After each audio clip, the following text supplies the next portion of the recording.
All right, mic check, mic check. One of the Masters podcast. Y'all's made of course. I got a special guest across from me, man. If you don't mind, tell them your name, where you from, and just tell them a little about yourself real quick. Sure. My name is Rickey Jones Jr. I am born and raised in Augusta, Georgia. Been here all my life except for like 3 years and some change from college and some other things. But yeah, I'm born and raised here. I graduated Westside High School. A little bit about me. I'm a creator. You said Westside? Westside. Mm-hmm. Okay. Yeah.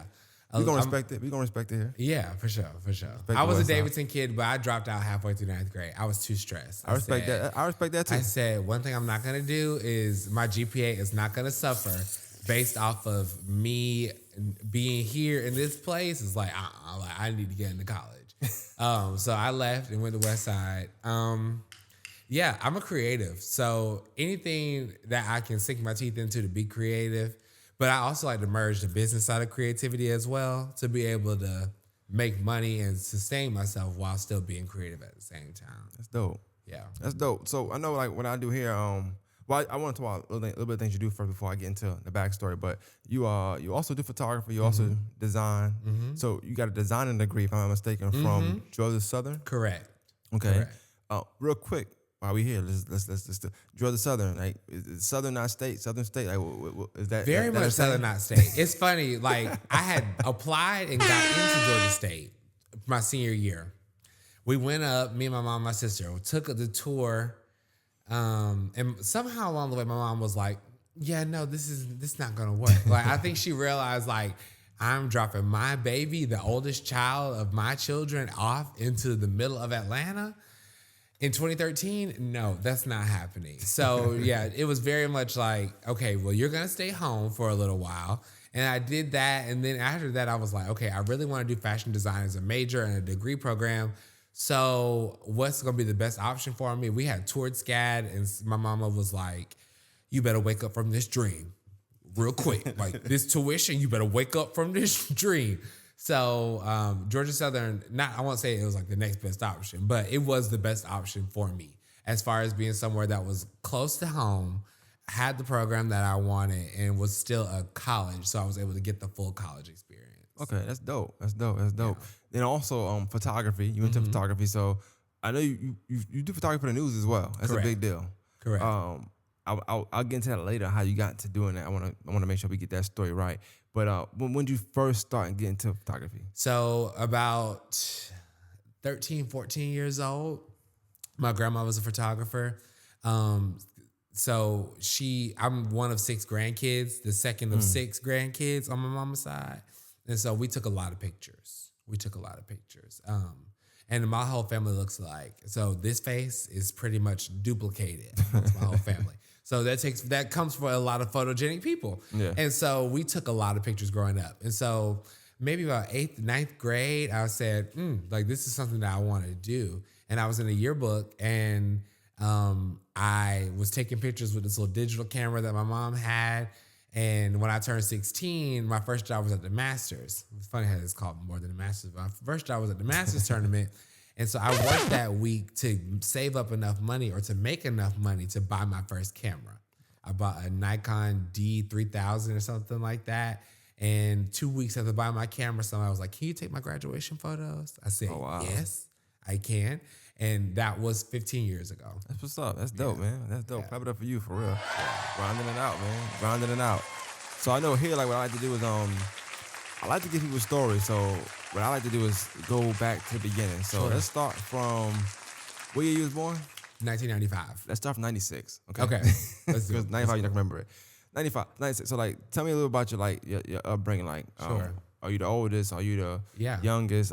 Mom, dad live in the house. Mom, only dad. You know, like, give me your background. So I'm the oldest of 3 children. Me and my siblings all have, of course, same mom and dad. My parents are my mom's from Millen, Georgia. My dad's from Norwood, Georgia, and they met in Augusta. Okay. So when they came, they both were from country towns and came to Augusta to have us. I like to tell people I was raised hood adjacent. Yeah, meaning that, like, I was raised, I went to white schools, meaning, like, I went to Lake Forest Hills, Davidson, and Westside. But my parents worked at Josie and the Augusta Housing Authority. So outside of school, everything that I was doing pretty much, like, except for some extracurricular activities, was very heavily Black. But my upbringing, specifically in school, was pretty white. It was pretty white. I was kind of just like the token, it felt like, and looking back on it now, I was like, yeah, you were definitely the token Black boy. Definitely. And that's kind of something that I've had to like reclaim as like, that's not something to frown upon. That's something, I guess, kind of like a privilege. Yeah. Because now that has made me into somebody who can kind of go in between and kind of go into predominantly white spaces, predominantly Black spaces, mixed spaces, and still thrive. Yeah. And my parents we're very heavily church based. I'm the child of a pastor and a principal. So that kind of lends itself to a really strict kind of very religious upbringing, very church based, very church oriented. And so that's where I got most of my first experiences with singing, with just performing, acting. All of those experiences for me growing up were in the church. Well, you mentioned something just now. You said that, you grew up adjacent hood. Is that what you said? And it's funny because now I can't unsee it. So I'm going to say something. You probably going to laugh. But Go ahead. I feel like if I threw a fitted on you in a white tee, you would look very tough right now. I can imagine. I don't know why. I feel like I can see you in the store buying a black and mild. I don't know why. I just could, right? Oh, yeah.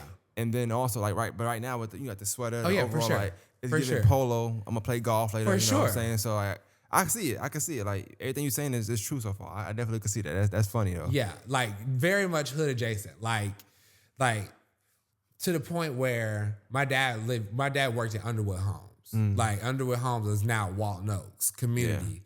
Underwood was torn down. So growing up in that way gave me a real specific appreciation for anybody of any socioeconomic level, because it really showed me the fact of we're still human at the end of the day. And regardless of how much money you make, regardless of whatever you got going on, you can still treat people with kindness. I have like real. But I want to ask you that. Like, tell me, like, tap into that a little bit. Like, Yeah. the reality of, like, you live in the way you live. So you got structure. You got your mom, your dad, whether they are strict, not strict, whatever. Like, you got structure there. You got love there. And then, but you also, your mom works at Josie. So I did Jerron Pop. We talked last week. Josie to me is a special school because it's a school where it's not like no other school in the city, meaning like the kids that go to Josie and the stuff they're dealing with outside of school, I don't see that heavily in other areas. I don't care if it's Butler, if it's Glen Hills, if it's Laney, if it's Richmond, if it's Westside. Like, nobody else has to go outside their school, look around, and see nothing. It looked like The Wire sometimes. Like, that's how bad it is over there at Josie. But they're expected to come in and act like the other faculties in the city, and it's just almost impossible. But I'm asking, like, look at that, and then you look at Underworld or Southside or Sunset, and your dad working with the housing authority, and you seeing those living conditions, those households, those single parent households, or even if it's 2-parent households, there's only one parent actually doing something, or both parents ain't doing nothing at all. So it's like it's 0-parent household now. We got 2 parents in here. It's supposed to be. Correct. Like, talk about like seeing that and then going home to what you went to. Yeah. Having to like wrap your brain around that somehow, some way. Yeah. Like, so it was a constant checking of my own privilege.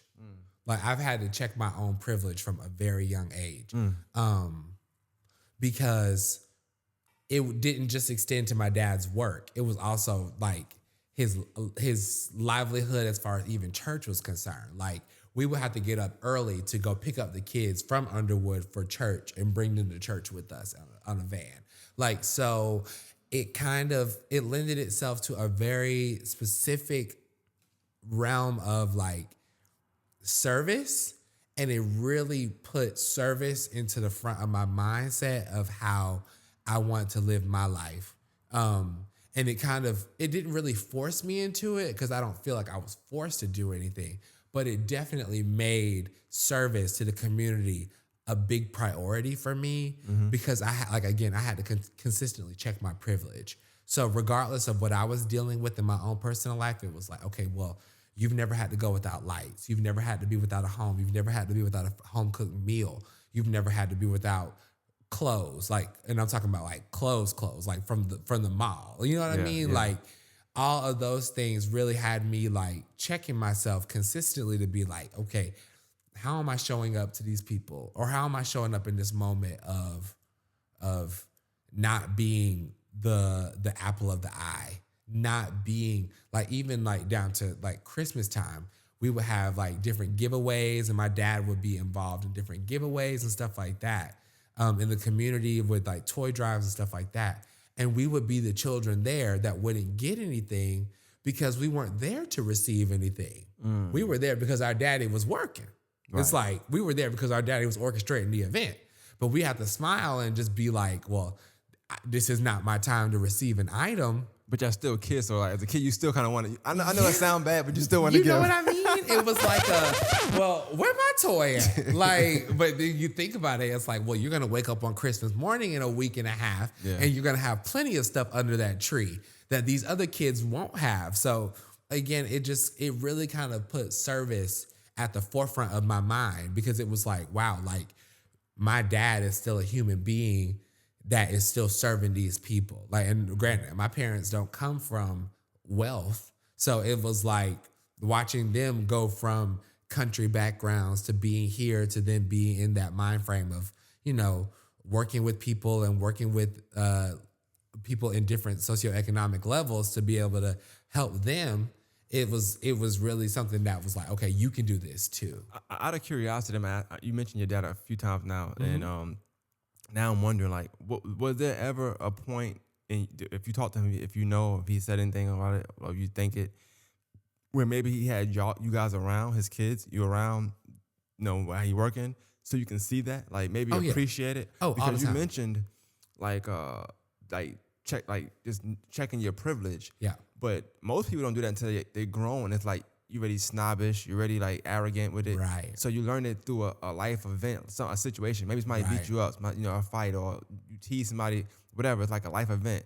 But it's almost like you guys, I'm speaking of in particular, didn't have a choice but to recognize that early on. Correct. And then trying to follow suit from there. Correct. It was very much, you gonna get in here and you gonna sit down and you gonna be quiet. But this whole work, this is, you are not like, and this is not like how I'm about to say it, but you're not important in this. Like, it's not about you. It's not about you. But you can learn from this. But you can learn. Like that was very, very key for me as somebody who is the oldest child. Like, and I'm the oldest child. My mom's the oldest of 3. My dad's the youngest of 8. So there's a gap between me and my oldest first cousin, or my cousin. Yeah. Like the next cousin that's close to me, it's probably about 5 or 6 years of an age gap. So when I was born specifically, I was the special child. Right. Because my parents were married. You know what I mean? Like, my dad's the youngest of 8 kids. This is their first child. I'm named after my dad. So it was a whole lot of, you're important. Yeah. You know what I mean? But being in that situation. That's a good balance, though, to put you in a situation where, for like, sure, yeah, you are important, but not right now. Not right now. Not right now. Exactly. Something's more important than you. Correct. Right now. We are still, my dad was at work, but this is still people's livelihoods. Yeah. This is still somebody's home. This is still somebody's community. Just while we're here, I want to get on it. Like, describe, if you mind, and your mom too, but right now, like, describe your dad to me. Like, what was that dynamic like, relationship-wise, whether it's growing up, the good, the bad, the ugly, and then, like, what do you think when you were younger versus, like, now? Sure. So when I was younger, like, my dad, at that time, like, my dad was also the area director for Urban Young Life. So Young Life is a Christian organization that basically leads young high school kids to Jesus. So he was the area director for that. So I have a lot of brothers and sisters who are older than me, just based off of that alone, just based off of, being the 4-year-old kid who was around my dad, or who would come to, they call it club every week. Their weekly meeting is called club. And so my dad would take me with him to club, and mind you, I was around 16, 17-year-old boys and girls from all different backgrounds, from all of the different schools in Richmond County. But my dad, is 6'6", 250 plus, big old thick beard, bald head, glasses, bright smile, but he don't play. Like just don't play. Like you just don't. Like you don't want to make that man mad. It takes a lot to make him mad, but you don't want to make him mad because I just know that like he specifically was like he was strict, but he was everybody's dad. Like I grew up with a lot. Even though I grew up in white spaces, I still grew up with a lot of black children, right. And I grew up with a lot of black children that didn't have their father. So my dad was when I say everybody's dad, like even the boys on my Y basketball team, like he was like their father figure, like, and they'd be like even to this day, like boys be like, bro, like my friends from school be like, bro, like your dad, bro, like your dad was just like he was it, man. And so, I have such a deep appreciation for him because of his empathy and because of the way in which, like, he really poured into the kids around us. Mm-hmm. Like he poured into me and my siblings, but he really poured into the kids around us. Like, I know it's probably not a question for you, but where do you think that came from him? Like, with knowing whatever you know about his background, where do you think that came from? To come from a small city, come here, get married, have kids and stuff, but like be so willing to pour into a community that, technically speaking, he didn't have to do that. Now I want to ask him, but I really don't know. Like you say you want to start a podcast, right? Yeah. Ask your dad that. I think that's a loaded question. I will. But I think that's a good question. I will. That's a good question. Because he's always been like a church guy. Like he's all like church is him and Jesus are real tight. So like it was obvious that was a mode of doing it for him, like specifically doing Young Life, but I need to dig a little deeper as to why he chose Young Life.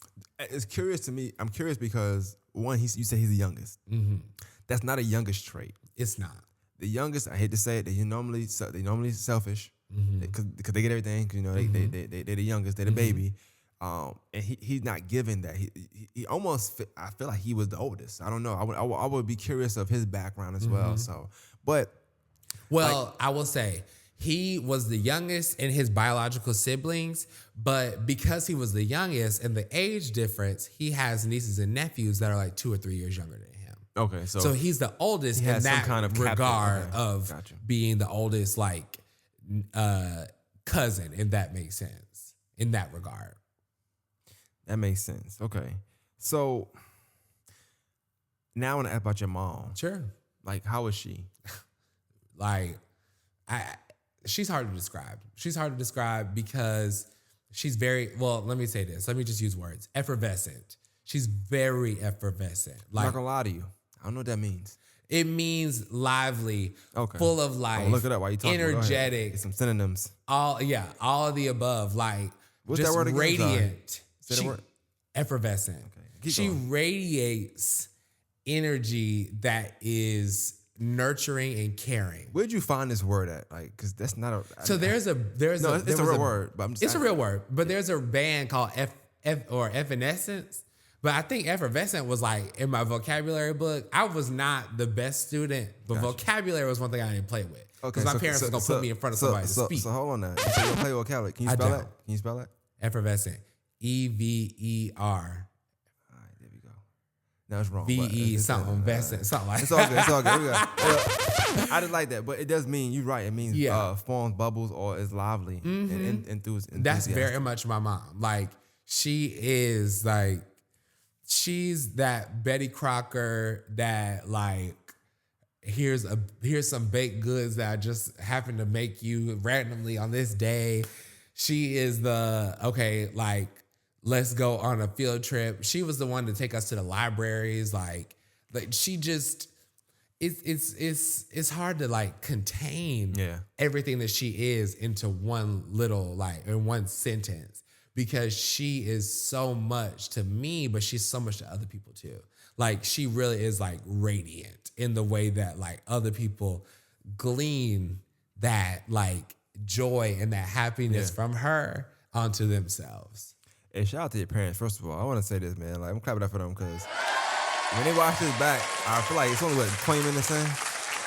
You're doing a good job, man. Thank you. You're doing a good job, Thank man. you. You're doing a good job, Listen, man. I have to tell them, like, my parents, they invested a lot. Like, they invested so much into me and my siblings that, like, now we get to just be like, all right, like, we finna be out here and we finna do it because it's been so much that's been poured into us. So let's get into like you as a student. Like, let's start, younger years in elementary school. What kind of student were you in class? Like, class clown, teacher's pet.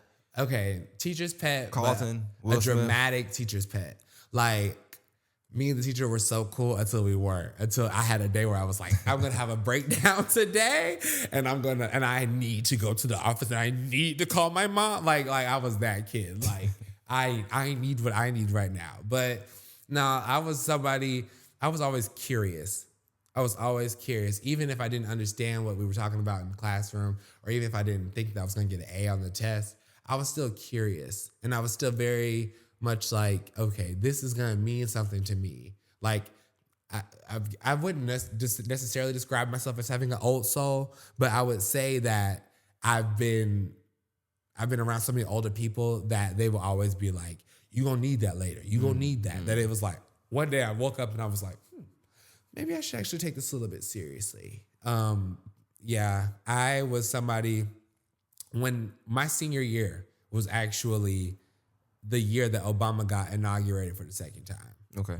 So by the time I got to high school, once I left Davidson, got to Westside, it was like, oh, okay, I could be a politician, and I can be very straight-laced, and I can be very this, and I need to be very serious, and I need to apply for everything, I need to do everything, because I need to be the next Obama. It was like, oh, okay, well, that's what I'm going to do. And that wasn't really the case, but it put on me an element of take yourself seriously from a young age. Like, and being at Davidson, when we were in the assembly for 6th grade, like all of us just fresh 11-year-olds, 10 and 11-year-olds, they told us, they said, this is like middle school at Davidson, it's like high school.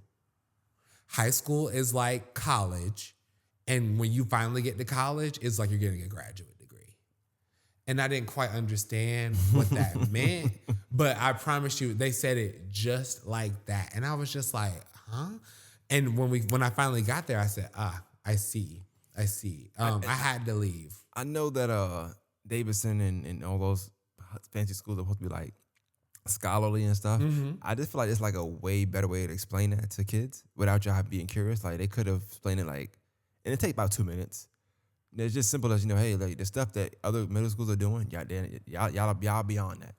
I just feel like it's a simple way to break that down, than to have y'all thinking like, okay, what are we doing here? You know what I'm saying? Because I was very overwhelmed, and my parents got divorced 2 weeks before I started at Davidson. Oh. So when people hear my story, they're like, oh, well, it's like, yeah. Like, yeah, I'm not gonna lie. You just dropped the bomb on me. Okay. Boom. Like, boom. The bomb has been dropped because I had went into it with a whole, I'm going to kill this. I'm going to da-da-da-da. My family life is like such. I'm going to do this. I'm going to do this. And I got there and it was none of that. It was none of that. Well, I mean, you brought it up, so I kind of had to ask, but like, what was that time in your life like? Like, don't go in. When I say all over the place, like, I guess how old was you? I was 11. 11. Mm-hmm. 11 years old now. 10 years of one thing. Family, God, siblings, and then now it's a split. Separation, for sure. That was the most crazy part of my life, bro. Like, from the perspective of everything that I had learned up to that point was challenged. Real quick, why you feel that way? Because why you say that? I'm sorry. So much of my identity was based around your family, my family, up to that moment. So much of my identity, because even though I was a child and even though I was like living it and experiencing it, it still was like, this is not typical. This is not common. Does that make sense? Yeah. Like, granted, even though it was common around me, meaning that I had a lot of friends and still have a lot of friends whose parents have been married since before we were born. But my parents, it's crazy. Like, and people would like we've seen it happen. My parents' divorce was a catalyst for a lot of other people getting divorced. And indirectly, like it wasn't like Ricky and Teresa got divorced. Okay, well, I'm about to get divorced now too. No, it wasn't that. It just was like, we looked around and was like, from your perspective, it was like, damn, that happened, then everybody else saw it. But real quick, because you said that, a lot of things was challenged. Did you ever think like, damn, now I'm going to be like those kids I seen when I was younger? Not that they were divorced, but like single parents. No structure maybe. Because... I guess were you scared? Because at that point, everybody, like, the whole trope was single black parent. Single black mother. It's like... And you already dramatic, right? So of course I'm going to egg it on. I'm going to embellish. One day I'll never forget, in 5th grade, this is before my parents even got the divorce, but I guess there was like a conversation of if they were going to get a divorce. And I went to school and I just had to break down. I just had to break down. I was just so sad. And everybody was like, it's okay. We understand. My parents are getting divorced too in 5th grade. But it really had me like people would be like, oh, well, you get 2 Christmases and you get 2 this and you get 2 this. It's like, no, you don't. First of all, that's a myth. Let's start there. Okay? That's a myth. First of all, you have to have the money for 2 Christmases. I want one like I've been good my whole life. Okay. I want one. And then I got older and I was like, Christmas ain't even about the gifts. I was like, bruh, like, so it just really had me in a whole realm of like, I was never that kid that was like, this is my fault. Yeah. I was never that kid. And my parents always made sure to like tell us like, the reason why we're getting divorced is not because of anything that you did. You know what I mean? Right. And that made me feel reassured. But it didn't make me feel super confident in the fact that, like, you know what I mean? Now I have to kind of deal with this in this way. And it certainly did not help that I was starting at Davidson Fine Arts.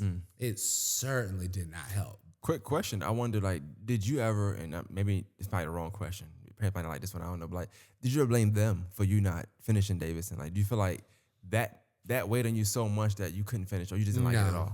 When I tell you, like, so they got divorced, like I said, 2 weeks before I started 6th grade. I left Davidson halfway through 9th. Oh, so you was there for a minute then. Yeah, so I was there for a little while. It was rough. Did a bit. Yeah, I did a little bit. Halfway through 9th grade, though, once I saw my GPA was bad, once I saw that I wasn't in anything that was really like people were like, oh, I'm sure you did drama. I'm sure you did acting. No, I was a band kid. And so all of that was like, no. I've heard a lot of horror stories from Davidson. I'm not trying to obviously, badmouth a school that for some people it worked well for them. Yes. My sister was top 10. But I just heard a lot of horror stories from there. Like I'm telling you, because there's an unchecked level of pressure on adolescent children. Yeah. Just point blank period. Now, granted, has it lessened to this day? Like, or in the same realm of where it is now? It's probably lessened a bit. But as far as the creative talent and as far as the production or the product of what Davidson produced, which was young adults into the creative world, into whatever world, they produced some of the greatest people our city has seen. Truly, some of the most amazing people that Augusta really has seen. Like we have Davidson graduates who went to Eastman School of the Arts, like sing now at national anthems, like Jamal Moore. We have like Chris Wilson who dances with Alvin Ailey. That is just like I was in like literal classes with him. Like it's like we have people like Julia Easterlin, like who performed like at the Grammys. Like it's like, oh my God. Like when you really think about the full scope of it all, it makes it be like, okay, I see what you're doing here. But the untapped or the unchecked pressure that is on the younger kids at such a young age really makes it like a pressure cooker that for me at least, because I can't speak for everybody else, but for me was not conducive to me growing and being my most healthy in like like well self. Yeah. So I guess if you can, like, tell me a little bit, like, cause I want to kind of get past that a little bit, like, coming out of Davidson, what was the mindset of going to Westside? What made you go there versus somewhere, not Josie or Westside was my zone school. Okay. So once you leave a magnet school, you have to go to your zone school. My mom, I think by that point, had moved on from Josie and was working at a different school. But Westside was just always it. Like, it was just like, okay. What you mean? What you mean always it? What that means? Like, meaning, like, based off of where my mom had moved to and just based off of the opportunity and resources. The only school I probably would have went to besides that is Richmond for the IB program. Okay. But when I heard IB program, my brain automatically went back to Davidson. It was like, no. And I had friends in the IB program who were like, don't do it. It's terrible. So Westside was the choice, and it was the best choice for me. Okay. Like, it was the best choice for me. When I tell you, like, I tell anybody today, I turned Westside out. You hear me? I went in there that first day and I said, I think I'm going to like it here. And by the time I graduated, I was the first Mr. Westside High School. I graduated with like 36,000 in scholarships, like all of that. So like I had went in and it was like, oh yeah, he's thriving. What'd you do there? Like, it was just academics wise and stuff like that? Academics, yeah. I was never like the best student, but I got Hope Scholarship. So we were good on that front. But mainly yearbook. That was where I really started photography. Okay. So I was in yearbook at Davidson. And so before I left Davidson, some of the girls in my yearbook class, shout out to Catherine Foreman, Elizabeth Tarver, Sarah Long, all those girls, they taught me how to use Photoshop. So when they taught me how to use Photoshop, I left and then went to Westside and joined their yearbook staff and started ramping it up. Gotcha. And luckily, because I was at Westside, I had a lot more photo opportunities because I was taking pictures of sports as opposed to artistic endeavors, right? Or like dance, chorus, other things like that. Well, so, I'm sorry, I'm curious because I have this conversation with a lot of people in arts. I do cover sports a lot, and it's this thing where arts versus sports, right? It's like a real thing, like they like ops, I guess. It is, and I'm curious as to, like, you're pretty much telling me now, like, being at Westside, you was given more opportunities for photography, but also you was able to take pictures of something people wanted to see, which is sports. Not to diss dancing or recitals, but of course not. It's something about a sports picture capturing a real, like, a moment in sports, for sure, versus a recital or a dance, for sure. I agree. And I'm just curious from you, somebody who's been in the arts world, all your life. Describe that to me. Like, what's the main difference you see in that? Oh, that's such a good question. I try. That's a really good question. With the arts world, it's so much less of a margin of error. Like, you have to be ready. When I say you have to be ready, if somebody hits a move and they hit this, you have a second and a half to capture that. Could you imagine that? And like, you missed the button by mistake. Yes. Now you don't get it. Yes, that's happened to me before, and I've been pissed because it's like, God, like that was the move. But in sports, you don't have that. Like in sports, like specifically now that I work for the news, we take a minute and a half of the whole game. The whole game is like 45 minutes, right? Yeah. We take a minute and a half, and that's what you see on the news. So regardless of if you shoot a 3 at 3 minutes and 20 seconds left or at 45 seconds left, I can take that little clip and I can put it, and I'm going to have multiple opportunities for that same clip. That one performance, that's it. Yeah. And the barrier to entry is so much different because a lot of the arts world is secluded. They don't want you recording. Mm-hmm. They don't want you taking pictures. The stuff is like intellectual property. You can't bring, or you can't make somebody's physical body and a shot that they make or something that they do on the court or on the field intellectual property. It's odd because like art and sports are both passionate beings, right? Passionate things. Mm-hmm. But I feel like art is so sensitive. I agree. Whereas sports is aggressive. I agree. You're gonna get another chance. You will. It's gonna be another dunk. You will. Another 3. You or will. I can take this 3 and act like I can manipulate the footage. Exactly. It could be a 3 from the first quarter. You will never know. And the arts, because it's so sensitive, the pool is so much more shallow. Yeah. So everybody on this stage can dance, but that is the dancer. Right. That is the soloist. You know what I mean? Yeah. That is the person that they're really going to pour into. But it's hard to, even in pictures, like imagine having to try to capture that. Like what about my pictures is telling you, the viewer, that this is the person on this stage that you need to look at. That's hard to do.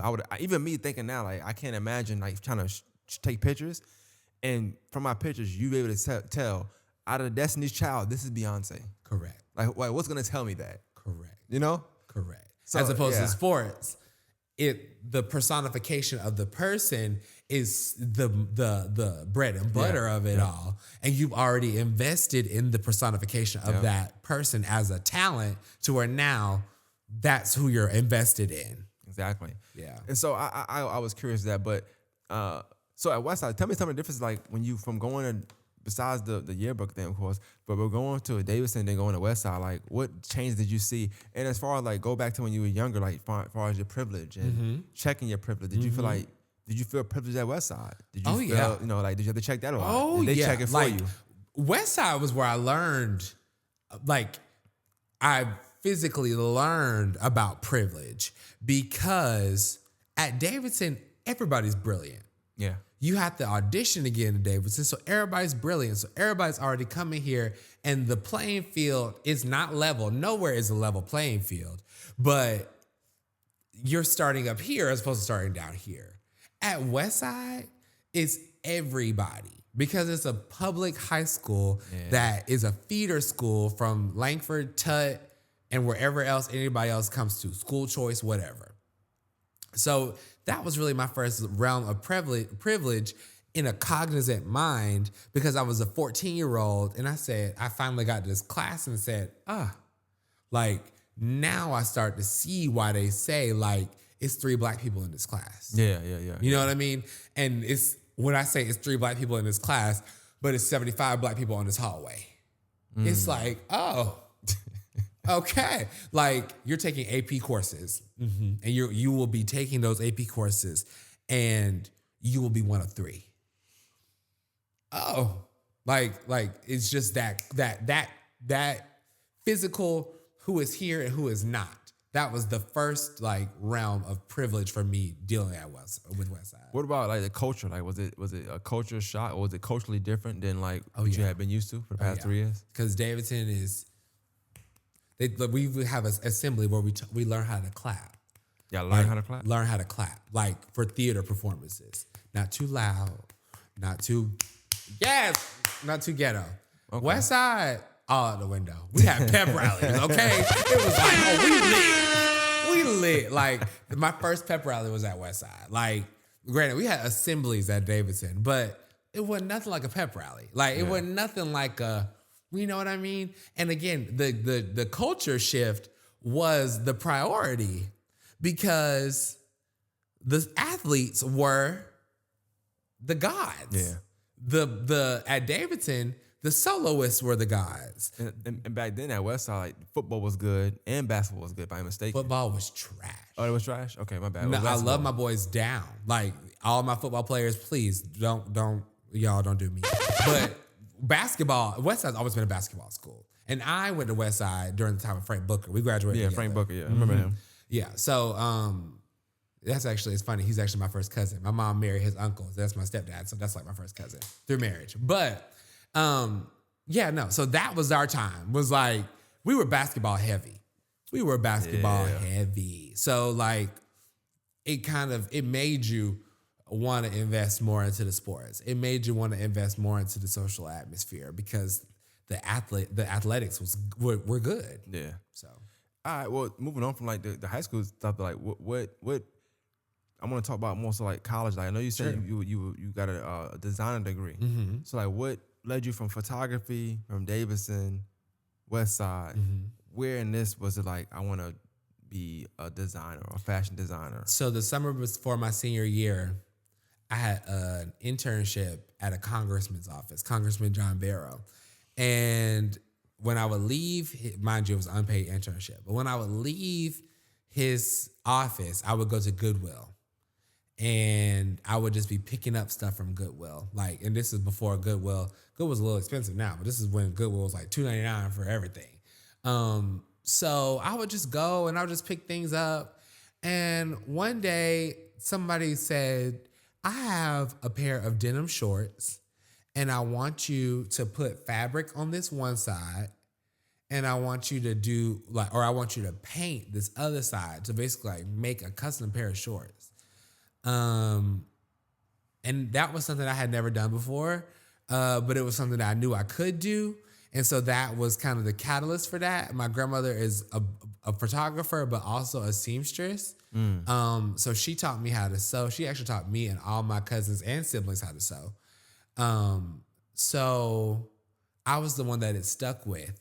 And so at that point, I just knew that like design was a viable career field. And I told somebody the other week, I said this at a speech that I just did, like, I wanted to be on TV so bad. And at that moment, like Project Runway was it. So it was like, okay, well, learn how to sew, become a designer, get on Project Runway, then you'll be on TV. It was like, okay, like I've always been a plan-oriented person. So it was like, okay, how, like, what's the plan here? Like, what's the goal? And so I always just saw designers like Ralph Lauren, like he was my idol. Like he was. Why him? I don't know him. I'm just curious. So because of the polo shirt and because of the way that he was able to entrench his design aesthetic into every facet of American life. And they say he builds worlds. Like, and it's true. Like he builds worlds around his products. And there is an entry point for every consumer with his product. So you can go get a polo t-shirt that's $25, or you can go get a purple label suit that's $1,400. And that to me was like, it kind of was back to that service point of like dealing with all different types of socioeconomic levels and recognizing that like fashion is something that everybody has. Like we all have to wear clothes. Because if you don't wear clothes, you're going to jail for public indecency. So we all have to wear clothes. And clothes for me was like, okay, this is going to be my way to be for everybody. Like, and do something for everybody. So that's funny. Yeah. It's true though. It's true. Go out here with no pants on if you want to. Richmond County will pick you up expeditiously. And so I'm assuming you told your mom, hey, this is what I want to do design. And so even though you have been, I guess, and that's still arts though. Oh yeah, that would still be arts, sure. Roman arts. But while at Davidson, that wasn't on your mind. Designing wasn't on your mind. At Davidson, what was on your mind? Was it acting? Was it? No. At Davidson, what all was on my mind was that alto saxophone. That my mama had paid $2,600 for it. She said, "You gonna play this saxophone, baby? Won't play in no games." You could still play it today? Yeah. Okay, I do. That's what's up. So money well spent, I guess. For sure. Now I was curious about, because I know. I talk to people from Davidson. They all different. You got dancers, you got actresses, actors, you got singers, you got film directors, writers, and stuff like that. So you just never know. It's a whole melting pot of just art. It's true, you know. So you just never know. Okay, so you have the intern. You have this idea. I want to do that. Okay, boom. Now you got some choices. You said earlier. You said SCAD. You said was it some Atlanta? SCAD, Atlanta. SCAD, and then I was going to Georgia State, which was so funny. I was going to Georgia State for film. So my parents probably should have let me go to Georgia State because I was going for film. Was that because you was doing photography? So you started playing with the camera a little more?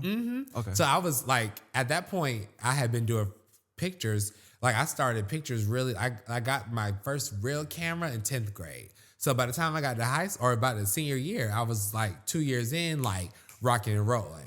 But at that time, had you ever filmed anything? Like filmed a movie? Okay.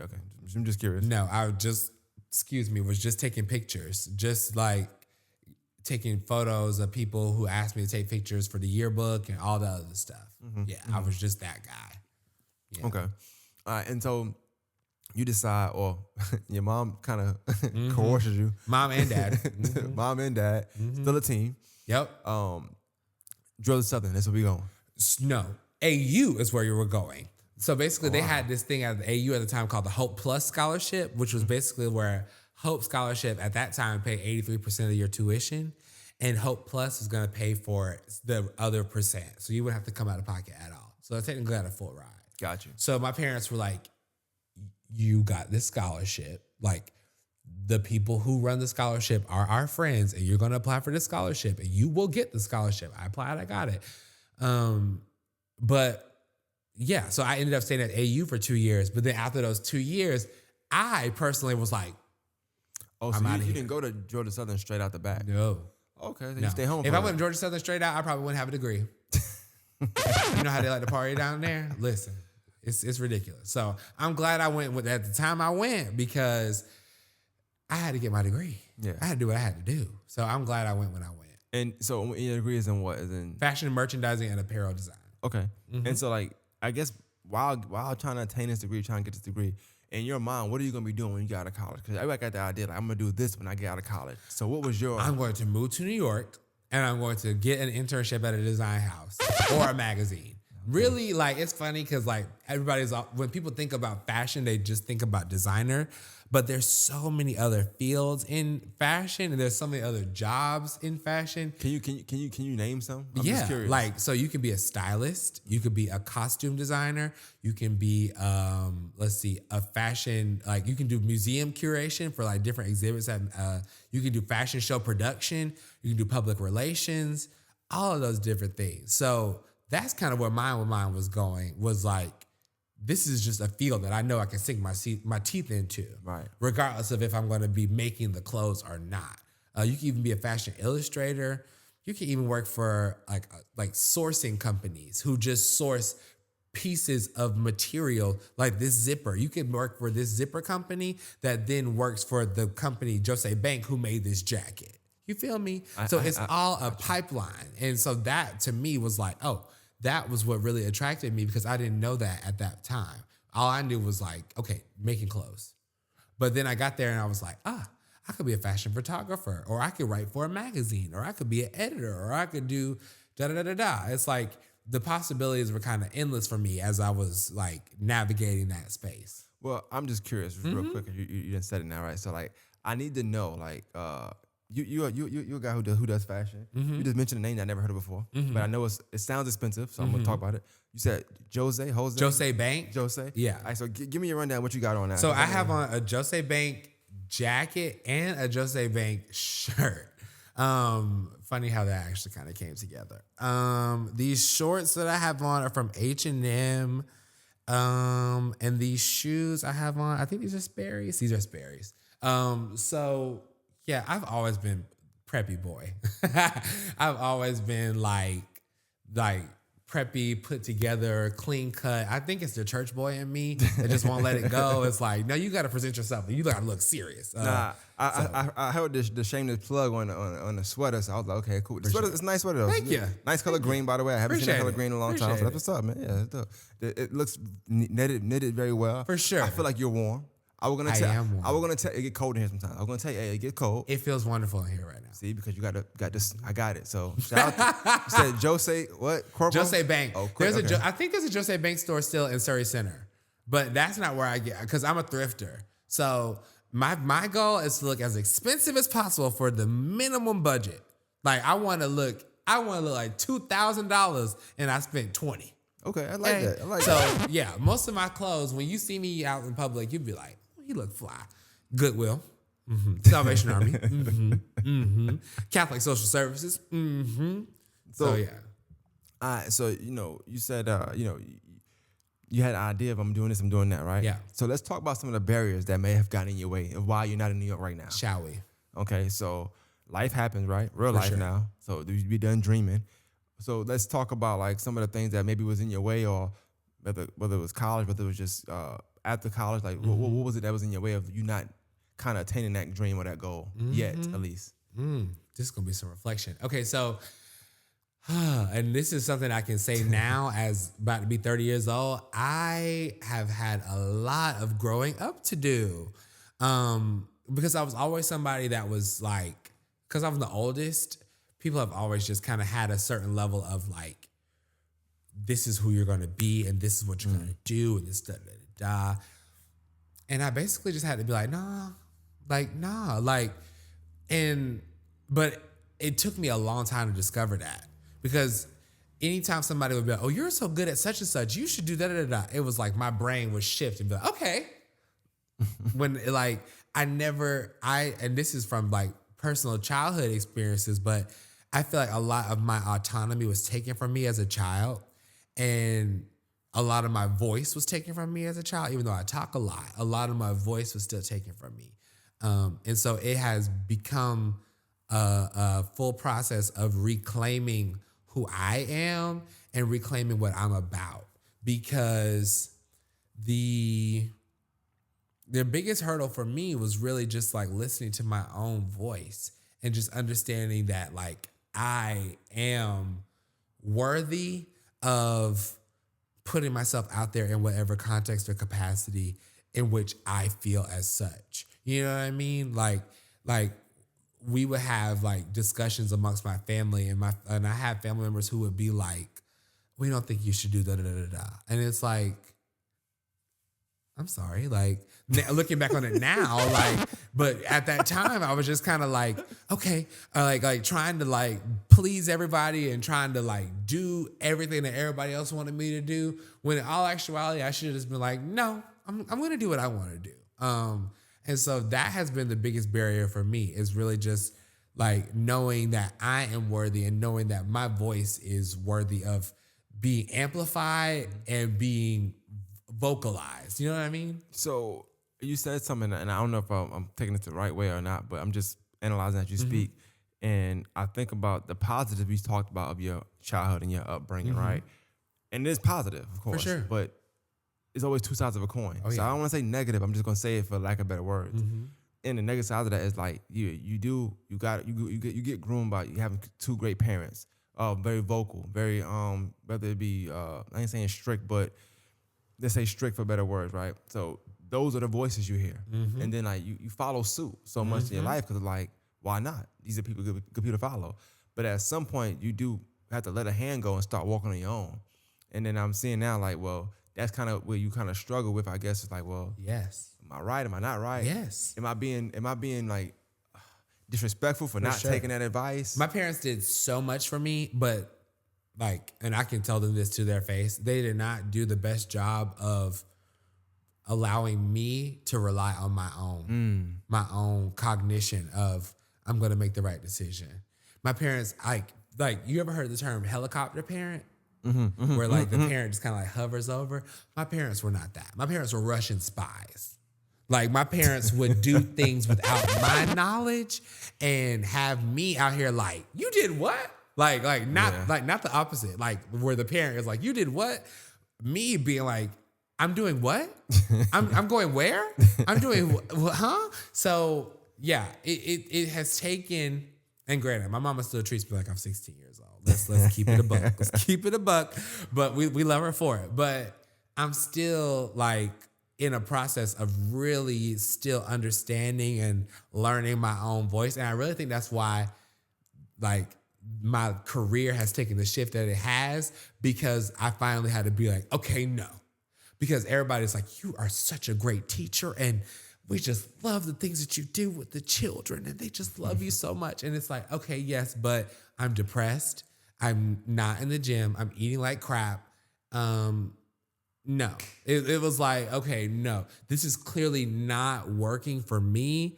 So I have to figure out, and that was really the catalyst for it. So this is really a recent development. So the barriers have been there. And that's what people fail to realize is like, just because people post happiness on social media because I have this bright smile that my parents paid so much money for, shout out to them, shout out to Rogers and Andrews Orthodontics for these teeth, but they don't understand what's going on underneath. Yeah. To be able to say like, okay, no, he's struggling. And now people are seeing me and be like, you just look so happy and you just look so vibrant, da da da da. It's like, y'all don't even know what I was dealing with just 6 months ago. And you know, it's the irony is that, you know, you are in arts. And I think art is also, we talk about sports being manipulated. Arts can be manipulated as well. And I say that in the sense of like, we look at movies and we say they're cheesy or we say, oh, that movie was trash, but the message in the movies, you know, and I look at what you're saying as far as like somebody who had a great upbringing. Some people would literally kill someone to get the upbringing you have, right? Yes. But what people don't realize is like on the flip side, not that you don't want your upbringing, but there are people that will kill to also get the upbringing somebody else had as well. Like, maybe I don't think yours is as bad as you think it is. On paper, yeah, no dad, no this. But it's like, damn, you thrive. Like, maybe what you did when you was 8 years old, 9 years old, 12, 16, 17, this 25-year-old strong, lean man, like, damn, you went through all that stuff and you still made it. Maybe I would have too. I didn't get the opportunity because I kept getting bailed out here. I kept getting my mom's, my parents, all the support. For sure. And I just, you become overwhelmed with that to a certain extent. I had a friend in 3rd grade, and like my parents were not the type to just let me go over to people's houses, but he let me go over to his house, and he was like, yeah, my mom just kind of lets me do whatever I want. And I was just kind of like, just like shocked, like, what? Like you're having pizza on a Wednesday? like what? Like little things like that. But going back to what you said about like not taking things for granted is like, it's taken me now being an adult and understanding the positioning that was, or the intention that was set upon my life from when I was in a womb. You know what I mean? Like before I was even a physical being on this planet, to now be 30 years old and be like, okay, this is where I'm at now. That's my message to parents, is invest in your children from conception, like sincerely. Yeah, that's dope. And I think it's dope that, you're able to have the outlook you have on life, because being around so many different kids growing up, families growing up, environments growing up, but also being able to go back home and say, this is what home is for me. And then cherishing that, but also being, checking your privileges enough to know, like, it could have been other ways as well. And I think that's also dope, because we think that because somebody had a great life, or we feel like on paper, writing your life down, it's amazing. But then you don't think about the fact that, okay, well, there's also a kid who wasn't put in certain situations. So when you was an adult and you got to be in those situations, you struggled a little bit because you had never seen it alone. Correct. When you're in college, you I don't care how 50, 40 miles, you alone. Correct. It's like, so at some point, I think parents, they do have, and I know it's hard because as a parent, you really just want to make sure your child don't need for anything. So that's also a struggle as well. Like as a parent, being a great parent, sometimes your kids will, or maybe sometimes resent certain things because you didn't let them struggle in certain areas. You know what I'm saying? So they feel like, damn, I'm handicapped in this world because for sure you were such a good parent. Like, God damn, could you have just been a little bad some days? And it's not even like it is like bad, but it's really like, could you have exposed me to these things? Just a little bit. And the answer, unfortunately, is no. Right. Like, you know what I mean? Right. Like, from the parent perspective, it's like, no, I couldn't expose you to those things. Like, there's just certain things that you have to learn on your own that, like, life is actually going to teach you, as opposed to just, you know what I mean? And I think that's why I'm glad you said reflection earlier, because this all is a reflection, because it's nothing we're saying is right or wrong. Correct. But I also think on the flip side, we're not thinking about as well, is also kids who didn't get what you got, and you see kids who thrive, and you see kids who don't thrive. I think parents, as a human beings, we look at who didn't thrive. Correct. They didn't have this, they didn't have that, they didn't thrive. Correct. So I'm going to want my kid to have that. Correct. Now, it's a kid that's going to thrive through that. That's good for that kid. Correct. But nobody's supposed to thrive that way. It's not healthy. But we see it as like, oh my God, you made it through all of that. Like it's triumphant to us. It's triumphant. So exactly. But in all actuality, it's like, God, you made it through all of that. You know what I mean? It's like, Jesus. Like, yeah, it really puts it in a different perspective. Definitely. So that was good. But I definitely want to get into like, so after college, so you graduate. Now what? I moved home. Yeah, I'm a type 1 diabetic. So I had a pretty bad diabetic scare, like right before graduation, like maybe like a week and some change. And so I had lost a bunch of weight. Everybody was like, oh my God, you look fantastic. And it's like, y'all, I was just in the hospital 3 days ago. You was heavy set or something? Oh, I've been a heavier set person my whole life. Now, granted, this is slim and trim because I've been in the gym, but no, like I was the bigger kid. I was definitely the bigger kid. I just was always tall, and I was never athletic. So if I was an athlete, I probably would have been like swole and big, but Gotcha. I wasn't an athlete. So I was just eating junk and just sitting down on the computer all day. Is chubby a good word or it's not a good word? Chubby is a great word. I'm trying to make sure. I'm trying to envision. Okay, chubby. Yeah, chubby is a great word. I can show you pictures of that. Yeah. So, so I had basically ketoacidosis is like a byproduct of not taking your diabetes seriously. And so, to me, like shortly before I graduated college. And so after college, I just knew I needed to move back home. It was like, all right, well, and I had offers in New York for internships, but they were all unpaid. So my mama was like, again, that whole SCAD, you better wake up from this dream. It was basically the same thing. I'm like, well, I don't know how you're going to get to New York and you don't have any money and we don't have da-da-da-da. So I moved back home. I moved back here and I got an internship at what was called Vintage Uli at the time, which was a costume shop. And so then after that, my mom was a principal at the time. She basically got me into a job as a teacher. And so I've done like so many different little jobs here and there, but I've always like kept my entrepreneurial pursuits. Yeah. I've always done fashion. I've always done photography. I've always done design. So, well, let's talk about the school for a little bit. So you were a teacher. I was. How long? So in total, 5 years. Oh, wow. Yeah. In total, 5 years, but like, it is a long time when you think about it, but like in different spouts. So 3 years technically on paper, but I had like 2 school years where I was in different capacities. Okay. So okay. yeah, so 5 years in total. And they talk about that experience a little bit. Like, what was that like? Oh my God, let me tell you something. First of all, I love my kids. I love any child that was able to have me as a teacher. I'm so grateful for it because I am not somebody who is in the business of procreation. So I'm not out here just having babies. So that really kind of it brought me back to the core of what it is, why it is what I do, in so many capacities. Because children are just so precious. Now, granted, are they hell? Absolutely. Oh my God. Like, we could, that's a whole nother episode of me just talking to you about my stories as a teacher. But I think the reason why I was such an effective teacher was because I was not a traditional teacher. So I wasn't somebody who went to school for education. And I'm just not your stereotypical Black male who was going into the classroom. It was like, y'all gonna learn, but you're also gonna like be challenged. And a lot of specifically my young men, my boys that I taught, I was their father figure. It's like it went right back to where my daddy was. Full circle. You mentioned this earlier, and I want to cut you off when you said I want to come back to this, but I think that's also part of the reason why you did stop, because maybe that's your dad. That's not you.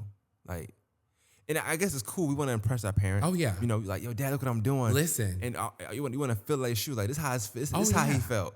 But it's also like, okay, I don't get the same. I'm not getting the same feeling he got from doing this. Yes. When I was a freshman in college, I became a Young Life leader. So Young Life is a high school program. So you go through high school, and then when you get to college, you can become a leader. Mm-hmm. So I did the training to become a leader and everything. But immediately after becoming a leader, they were like, okay, we want you to run urban just like your dad did. And I was like, I'm 19. I'm not even 21. So yeah. And it felt the same thing as with my mom, though, in the education capacity, because my mom is a career teacher.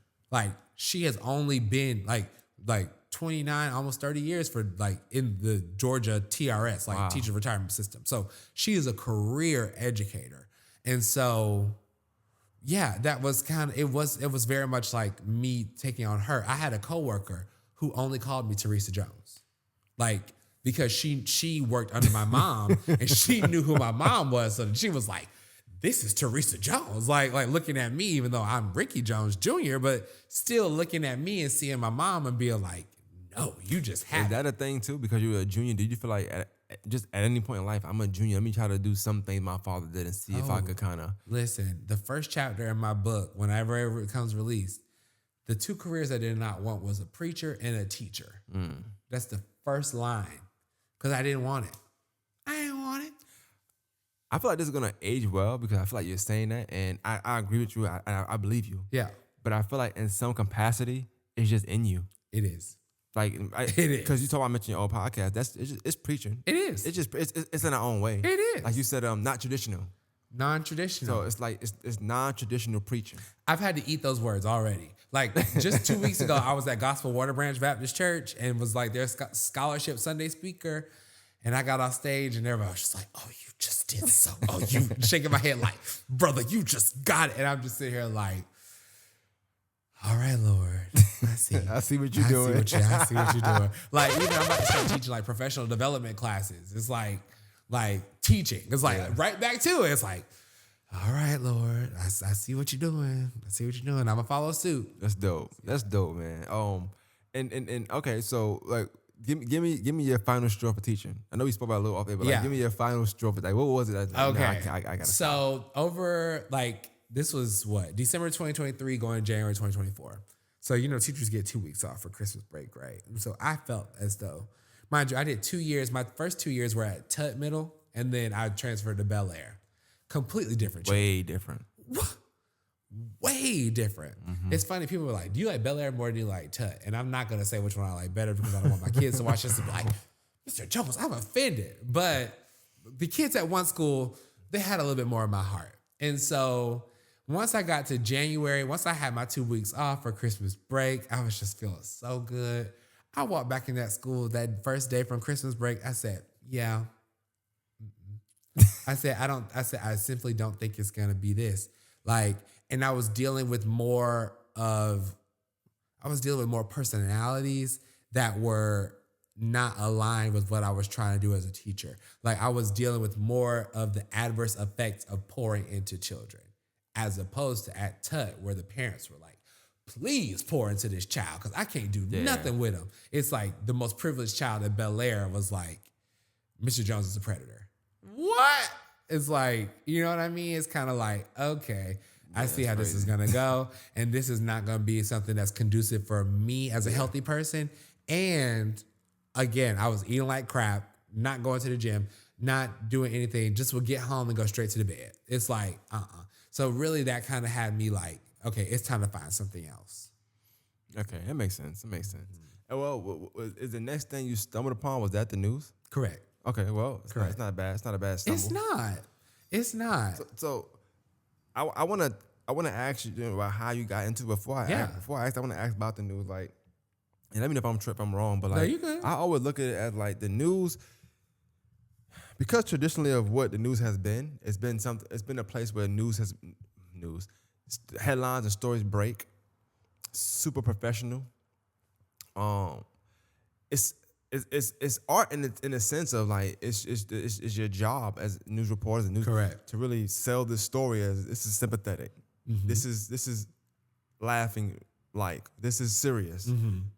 I always look at the news like it's a good way to set a tone. The news is good at setting tones, but it's super professional, and I just wonder, like, with you, like what are you learning from the news? Like, as you work in the news field, what are you learning from the news as far as like profession wise? You ask such great questions. Okay, so I'll be trying. I promise you you. ask really, really good questions. Like, that is so specific, and I'm so glad you asked that, because I had the same mentality. I was just like, like the news comes from on high, and we have to like go pick it off of a tree. You know what I mean? Like, it was just so existential to me. It's like, no, baby, the news is emails and writing and talk. It's like, oh, that's it. Okay. Like, my first 2 weeks, like, we were training and we would go to a story and they'd be like, yeah, you just get B-roll, just kind of shoot around and you kind of do what you do. And then you go back to the station, you edit and you put it on the news. And it was like, oh, but I think it's based on the training, the media training that the anchors and the reporters get to bring the serious nature to it. That is where, because they have to like spread the information in a way that is palatable and that is non-biased and that is that's done with integrity. And so that is where you get the.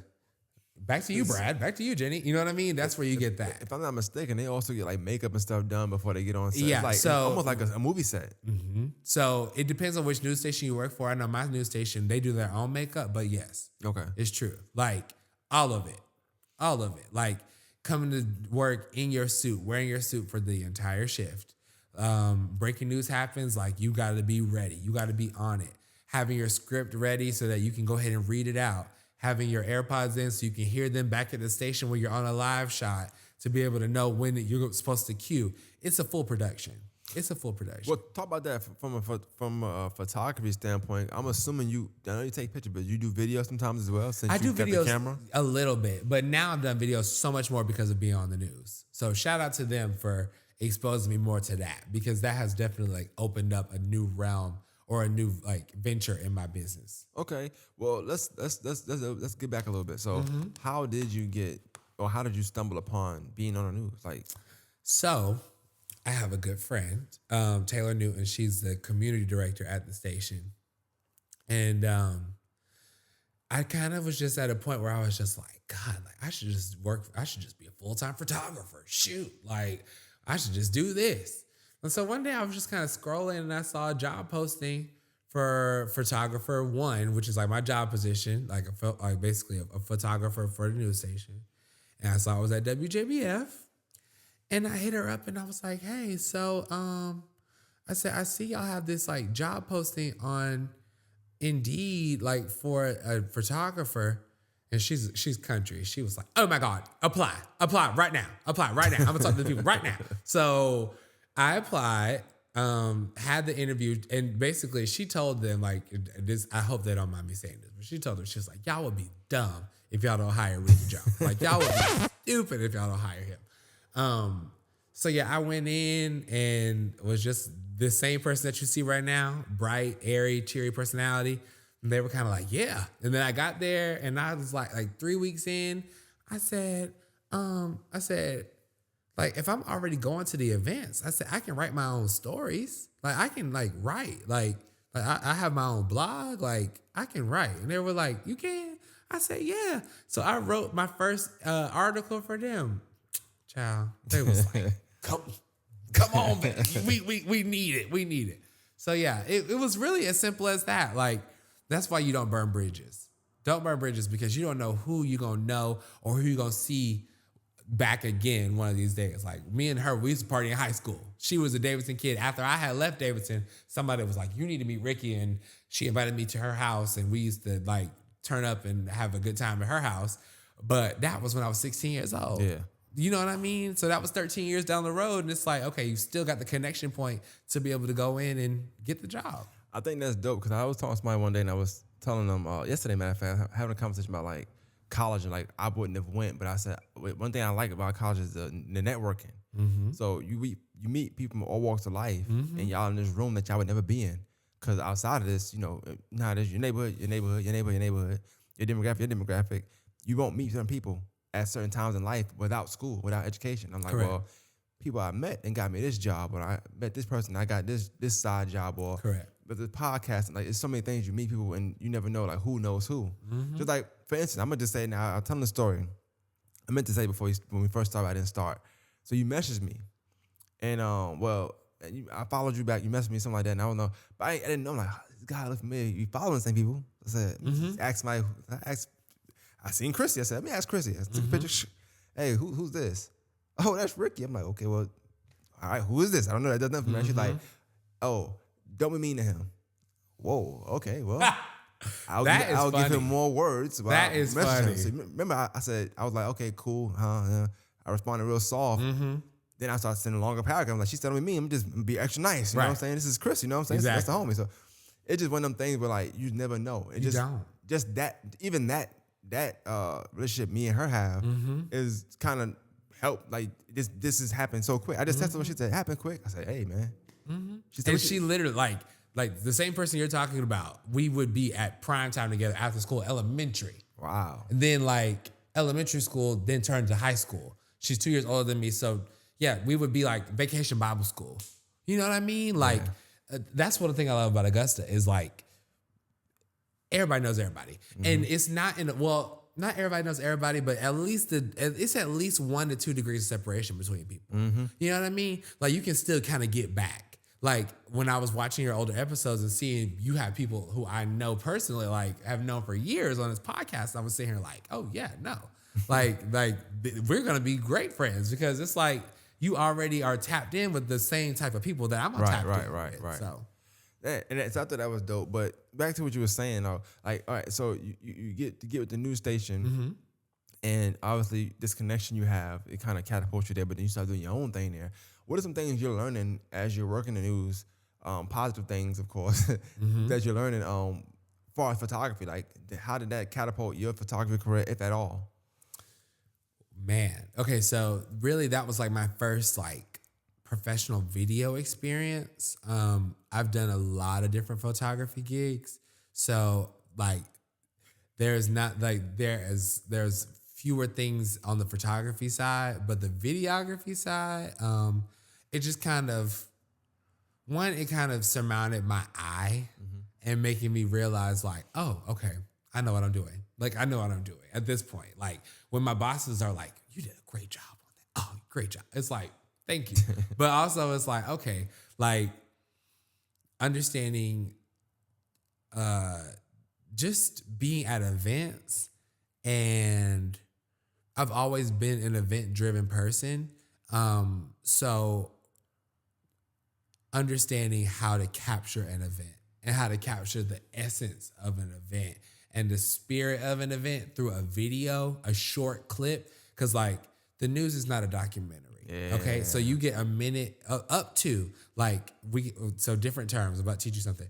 A news package is when the anchor starts, then they go into, or then like the reporter basically makes a minute and a half story.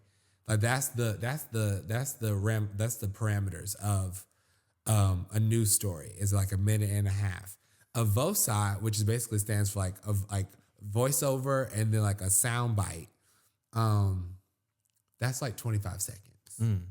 So you have to be extremely aware of your surroundings when you're shooting these events to be cognizant on what it is that's gonna like make your story the most compelling. Do you know beforehand, whatever event you're going to, whether it's gonna be a news package or it's gonna be a V-side, you said? Both sides. Yeah, most of the time, yeah. And did that determine how you're gonna shoot it? Not necessarily. I go in shooting everything. I'm gonna shoot everything. But being that like the package is longer, I have more time to fill. And because the package is me speaking, it is like I have my interviews, so I'll clip my interviews. And then in between that, I have probably about like 45 seconds to fill in with my speech and other video. Just out of curiosity, I'm gonna ask you a question. Oh, this would be a good clip, I think, too. So you just mentioned like it's a minute and a half tops for a story, news package rather. Yep. 40 seconds for the Westside, right? Okay. Of those 40-second, 90-second packages or whatever, like how much do you have to actually film and actually be at the event? Like not just filming, but like being at the event. It depends. If we're at a fundraiser that is like a community event, we're good to go. I can be there for about 30 minutes, tops. If we're at an event that is specific to and like a specific cause or a specific happening at that event, if I'm at a concert, like I need to wait till the headliner comes. Like a result, it's a result, a game. You got to wait till a team wins. Exactly. Okay. Like, that's a great perspective. Okay, so like because I work for the news, we do a lot of sports. And it's so funny. This like working for the news really made me glad that I left Davidson, because I was like, thank God I had some type of experience of shooting basketball and football, because football games like sometimes I'll have 2 or 3 football games in one night that I have to go shoot. So like it depends. Like it all depends on like what you're shooting. If you're shooting a bad team, it's gonna be a long night. Because you're trying to get highlights. And if you get to the game and it's halftime at 0-0, you're just like, God, like this is gonna be horrible. That's literally happened to me before. Like, but at the same time, it's like if you go to a jazz performance, you can get 30 seconds of a jazz performance for like what we call natural sounds. Like, so it all just depends on like the day. Like, and that's the thing. No 2 days look alike at the news station. I'm curious about the sports. I like sports. Yeah. As an anchor, I don't know what you call. I don't know what you call yourself. As a photographer. So I'm a photographer, but when I do news stuff, I'm a photojournalist. Okay. So because I'm writing my stories. As a photojournalist, sure. Use that. That sounds a lot more. That sounds great. As a photojournalist, you got 3 games on Friday. Okay. I'm gonna say you got Butler versus Josie. Okay. Got Glen Hills versus Richmond. And you got Westside versus Aquinas. How do you determine? That is so, that's so ideal. I wish. I need you to know. I wish it was, I could have 3 games in Augusta. Oh, that would just be. I was going to say Thompson, but I was like, I don't want Oh, no, you can say Thompson because I'll be out there. But I would assume you go Thompson first because they're going to score. Oh, for sure. So, And then you leave. yes. So, yes, it's very highlights based, and they're trying to get you out furthest and come back into the station. So, our station's off Augusta West Parkway. So, if I'm going to Hepzibah, Hepzibah's probably going to be my first game. Then come back and then go to Josie. You feel me? Gotcha. Or like then go to Westside. That makes sense. Or like some nights, like one time I had to go to Washington Wilkes. Okay. A drive. Can't In the imagine. dark. What? Y'all trust me. And then leave Washington Wilkes, go to Harlem. Oh, they did you dirty. They did you dirty. That's dirty. That's dirty. Boy. That's Boy. dirty. Then come back to the station and got to edit everything. So they trust I me. do that. I got to do it that night because they got a show on the news. 11:35, football Friday night, baby. Yes, sir. Football Friday night, As a baby. photojournalist, imagine this. What's your favorite sports, like time of high school? What's the easiest, I guess, like the less strenuous on you? Basketball. Because football seems like it's a lot. That's a lot to do Listen, that and get that and then have to edit. Listen, this weight loss is because of Friday night football. Like, of course, I was in the gym and working out and everything, but walking up and down the football field, oh my goodness, that's the with a 50-pound camera on that shoulder. Yeah, I be seeing. Now I see some people like they walk with it. You know, he walks. They got something that's on the shoulder. And then, you know, it seems like a lot, man. It is. Seems like a lot. And so, like, the game happens in reverse. So if the team is coming towards me, I have to be, if like the receiving team, hold on. Yes, the receiving team is coming towards me. I have to be on the other side. You know what I mean? Because I'm trying to get them as they're coming towards me. Yeah. And so that was the biggest learning curve for me. It was like really learning how to shoot football video. Because I knew how to shoot photos for football. Like, and I could be on the sidelines and do stuff like that. But now it's like, oh, you got to be prepared. You got to be ready. Yeah. It's like a whole mental state of mind. You got to be ready. I was gonna ask that because, like, I wonder, like, as a photojournalist, how were you able, if at all, to? Because you say you go to the events anyway, but it's me personally. It's hard to enjoy events that I have to like cover, because I feel like I'm in cover mode. I'm not in enjoy mode. Like, Yes. so my social battery might be a little lower than normal because like I ain't getting the shots I want. Maybe Preach. it's a lot of stuff going on, you know. And then I want to talk, but at the Correct. same time, like if I talk to you, I'm missing something else. Oh yeah, for sure. I deal with that because I'm the family photographer. So at all the family events and like community events and stuff, I'm always working. Like it's a rare occasion that I just go to something and I'm not working. Like, and that's been my entire life. So now I'm always in that mode.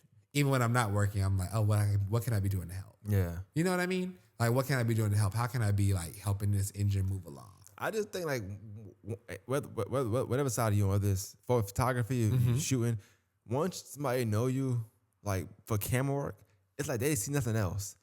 They can see you out. You got your camera with you? Like, bro, no, I don't have my camera. I got my phone in my I pocket. could write a book right now. You know I what could I'm saying? simply write a book right now. People will be like, we will be in the middle of somebody's birthday party. Man, bro, why you gonna bring the camera? Because you didn't hire me to take pictures at your birthday party? Like, what? You didn't hire me for that? It's like, Wait, the days of doing stuff for free, I only do stuff for free for nonprofits. And you got profits because you got stuff in that pocket that you could pay me with. But no. It's like, You have to, and that's the thing. Like, part of me, like, it's so funny. Like, part of me be like, some days I'll be like, I'm not touching a camera ever again. I'm not doing this. I'm not doing this. And then immediately after that, somebody's like, can you take pictures at this? And then we'll pay you such and such. Oh, okay. I'm back at it. But yeah, no, as soon as they know you for it, it's like, okay. Same thing with clothes. people, my friends be like, oh, I got these pair of pants I need to bring you. Hello? How are you? My name is, like, come on now. So I do want to ask, because I know you're doing a side about the photography. Photography seems like it's very lucrative. It seems like it's kind of competitive too, because I guess everywhere you go, Very and especially with the phones and the new cameras now, like I'm a photographer. that's what I was getting that's at. it. Like they just put it in portrait mode and like, okay, there we go. You know. I'm telling you.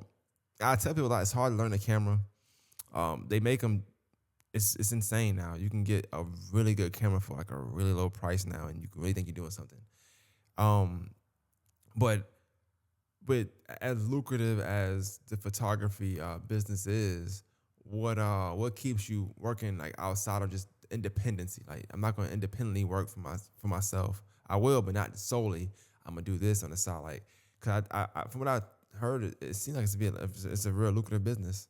It's pretty lucrative. I think the thing that keeps me in it is the connections and the networking. Because really, I don't do it for the money. I'm gonna be real. I don't like nothing that I do for money. Like, granted, would I love to be sitting in Aruba right now because I have so much money in the bank? Absolutely. But no, it's so much more because I realized like very early on that people take pictures very seriously. And so seriously to the point where people won't get their picture taken based off of how they feel about the way that they look. And that to me was kind of shocking. But it was shocking to me because I've always been in this conventionally attractive body. You know what I mean? I've always been somebody that I've never had to like go far for somebody to be like, you look so nice today. You look handsome today. Like I've never had to do that. So for the people who don't get that on a daily basis, I provide a sense of confidence for them to be able to say like, you did that. Like, this is a great photo of you. Oh my God, you look so nice. You know what I mean? And really genuinely mean it.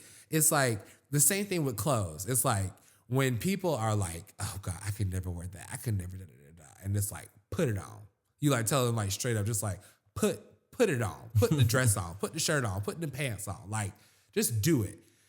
When they have that moment of like recognizing and realizing that, you know, that they feel more confident in that thing after you have exposed them to that thing, that is like, that's more than money to me, for real. It's more than money because it's like, I'm part of that. You know what I mean? Mm-hmm. And because I am me and because I receive a lot of external validation from other people, unfortunately, just by the nature of our society, that establishes credibility with me for me to tell other people that they look good too. Mm-hmm. So somebody's going to take what I say seriously because I look good and I present myself as such. When I tell you, oh my gosh, you look so nice today, that's gonna, or this is a great photo of you. Oh my God, I love this picture of you. That is going to, it's a shift. It's a personality shift. It's a confidence shift. That's dope, man. That's dope. So I also know, like, you know, you say you want to start, well, you say you want to start a podcast. Mm-hmm. You said next week though. You told me. It's launching on Wednesday. Okay, so by the time this come out, it'll be launching. Yeah. Okay, cool. So tell me about the title of it, the name of it. Like, what's your goal? What made you want to start it? Like, talk about it a little bit. It's called Augusta Beat. It will be an arts and culture podcast, a weekly arts and culture podcast, where I will talk to the people in Augusta who are really creating and making things and really putting themselves out there as artists, as creatives, as business owners. The reason why I started it, working for the news, I realized that we have a very short time frame. Very short. Very short. Imagine like going to a 3-hour Black History show when you only have 1:30 seconds to capture the whole thing. It's like, okay, no. So I realized that was a really unique opportunity for me as somebody who is heavily ingrained in the arts community here to start a podcast and really to start a platform for people to come and to talk about that. Real quick, I want to ask, and I hope it's not a bad question as far as like with anybody that's watching, but like, are there rules and parameters to what you guys doing as far as like you're doing your independent things? Like, could somebody come on a show, maybe get an interview or whatever it can be or whatever? Could you then interview them longer on your platform, or is it like? Oh yeah. Okay. Oh, for sure. This was curious because for sure. I think I did Black Excellence, and Carl's my guy. You know, I worked for a long time. Shout out to Carl Clay, but we love Carlton. I love Carlton to death, man. One thing I do know is that news is in and out. To say the least. So right now we at a minute and 29 minutes. I mean, an hour and 29 minutes, right? And I feel like it's no way I can package this like in the news package 45 seconds. I can't do that to get everything you gave. You know what I'm saying? So far. And I think that's one thing that I think media today is winning at, that the news can't compete with. Correct. They don't have extra time. I agree. They got sometimes an hour, if that, 45 minutes, 30 minutes. No. All of our news shows are 30 minutes long. 30, so you got with commercials. You got about 21, 22 minutes maybe to get multiple stories out, on different topics and a sports segment. So sports usually has like a 4-minute block. So that's already a fourth of your show. That's it. Gone. So now you have 3/4 of your show to be able to fill that with news. And you gotta try to get in the weather. And weather, let me tell you something. They need their time. So I do think what you're doing is conducive to like just the arts world, because I do think a lot of times it's needed to get those longer interviews, those extended versions. But Absolutely. I also 100% understand. I get it. I hate it a little bit. I'm not gonna lie. Maybe you might experience it at some point. You know, somebody, let's say, I'll use myself as an example, right? I'll go on the news and I'll get an interview, whatever. I'll post it, right? And everybody that shares like, oh my God, you're on the news. Now, to me, it's just the news. To me, today, like, I know we talk how I was professional, all this stuff. At first, until you, I hate to say it because it sounds like I'm dissing it, but like, until you like be on news a few times, it just becomes normal to you. It's like, okay, but then when you experience it from that part of me, like I've got an interview, so I'm like, that's it? Cause I do this. You see, I'm doing it now. Like, I ain't got no questions. I ain't writing nothing down. We just vibing, right? We talking. I'm like, that was quick. 7 minutes. God damn. Telling you. You know, but the experience is cool. You in this big room with all these big time people. You see people in the news, like, oh, that's Bria. Oh, that's such and such. Oh, that's okay. You see in the background, like you get inspired. It's inspirational.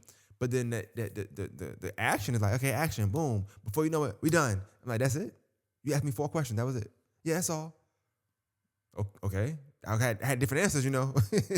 So the extended version is amazing because you're able to, even in this podcast so far, you was able to answer questions a different way a second time. For sure. I'm remixing now. And that was the biggest thing for me, was like having that long form of like being able to have your questions prepared, but then be able to go off script because somebody said something that was really important or stuck out to you, that then you can go into a little bit deeper on the podcast. And I think the dopest thing about what you're doing is, I don't know if they probably knowing, like talking to you and seeing how you are, like I think it can be them, but like I can see it being an extension of something to where like they want to get behind it, because when it's come to arts in the news, they don't mix. Not at all. You can't even cover arts in the hearts you can't. on the news. Even with the whole 25 minutes, you couldn't do it because it's so many details. You have to have it from a specific angle. Last year I covered arts in the heart, but I had to do it from a food perspective. Like what you're eating.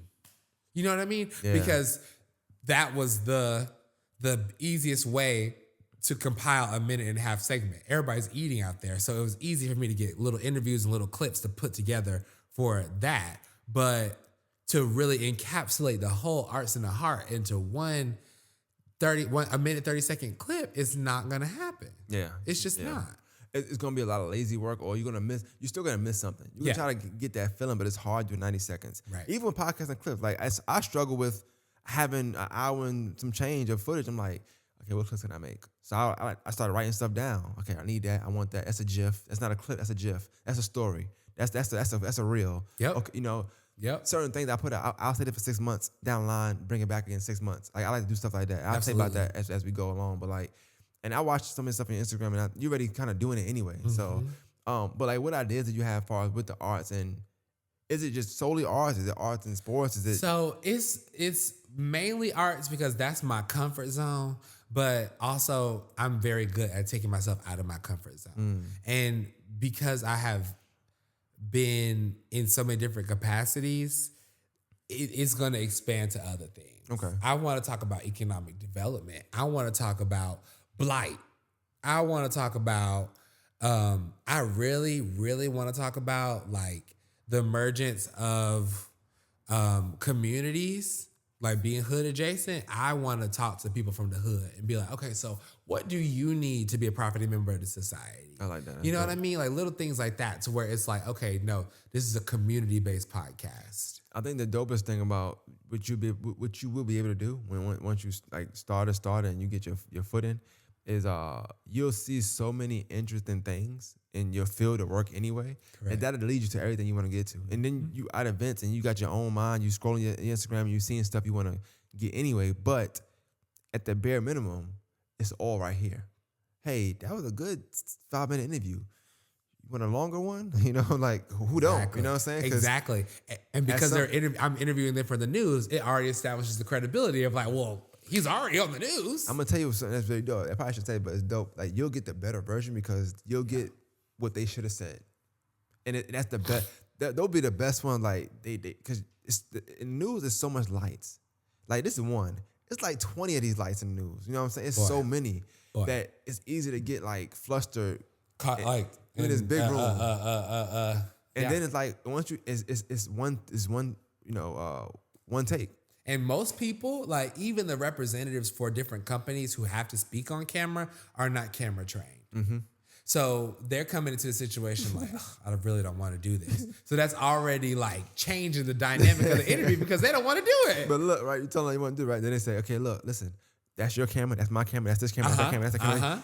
Camera 2, camera 1. All right, we're 10, 9. I know, like right? all of now they flush like, what? Yeah, so that's funny. That is funny, man. That's good. But yeah, I definitely think that I'm ready to watch. You speak well. That's first of all. So I think that's important to me when doing a podcast because sometimes it's hard to make clips or get sometimes in a moment the clip seems better than what it is. But as you're speaking, I didn't have to even like intervene sometimes. Like I didn't press buttons. It made it super easy for me. You want people to give you stories. For sure. It's a podcast. You did that without me having to ask you and like I have to take some time, dig deeper. I would tell somebody that's like, just dig a little deeper, man. That's not an inside one. I joke a lot, so it's a joking manner, but it's like. But you really need that because that's the content. The conversation is the content. The worst, and sometimes the worst kind of interviews are people you know because they feel like you know them. But what I'm trying to get is the audience to know you. So yes, I know the story. I'm asking you because I want somebody else to know the story. Don't leave out 5 details that you know are the best part of the story. Because now it's gonna piss me off. That's why I'm asking you to tell the story for the 5 parts you're trying to leave out. For real. Crazy. So I think just seeing all that, but it's watching you and as you spoke well, like I said, since when you came in here. First of all, I want to clap it up for you for getting here on time for one, and also not getting lost. Thank you. You'd be amazed. All right. No pun intended. No, my GPS took me right here. It took me right here. And I was a little bit early, but I was like, shoot, I'd rather be early than late. So, yeah. That's what's up, man. But I definitely appreciate you stopping through, man. I appreciate you for having me. Bro. Tell everybody where they can find you, your name, your Instagram, your socials, your new podcast, the day it's launching, where they can look at it, all that good stuff. For sure. My name is Rickey Jones Jr. You can follow me on Instagram at Rickey Renoy, Rickey. I ask everybody, do you turn a door with a key or a key? Exactly. Rickey Jones. Rickey, Rickey, Renoy, Renoy, RickeyJones.com. And my podcast will be called Augusta Beat, launching on March 26th. That's what's up, man. Look, clapping up for you, man. Shout out to you for coming through. Thank you, you know what I'm saying? Give me a great episode. I appreciate reaching out. Absolutely. If you need me, let me know. That's what I'm here for, man. Water Masters Podcast, we out. That was good. That was good. That was awesome.